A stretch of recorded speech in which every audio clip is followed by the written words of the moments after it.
तबे पलंगिया हिलतौ गे छाउरी करी ले बियाहवा तबे पलंगिया हिलतौ गे छाउरी पलंगिया हिलतौ गे छाउरी करी ले बियाहवा तबे पलंगिया हिलतौ गे छाउरी करी ले बियाहवा तबे पलंगिया हिलतौ गे छाउरी भैया नियन भातार खोजमी त कैसे मिलतौ गे छाउरी भैया नियन भातार खोजमी त कैसे मिलतौ गे छाउरी भैया नियन भातार खोजमी त कैसे मिलतौ गे छाउरी कैसे मिलतौ गे छाउरी कैसे मिलतौ गे छाउरी भैया नियन भातार कैसे मिलतौ गे छाउरी।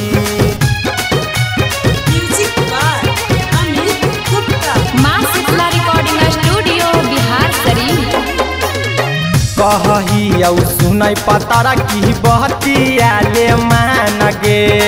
काहे लगी चल हखी सीना माँ के तान गे सीना माँ के तान गे कहियौ सुनै पतरा की बहतिया ले मान गे काहे लगी चल हखी सीना माँ के तान गे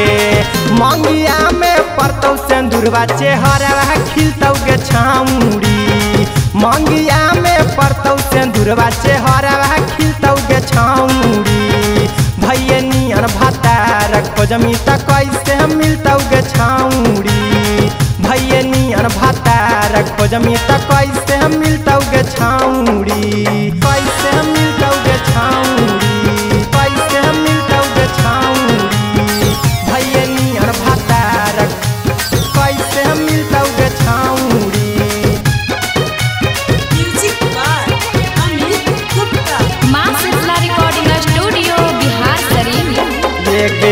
काहे लगी कर सना काम गे नैहरा में गिरतौ छाउरी माई बाप के नाम गे काहे लगी कर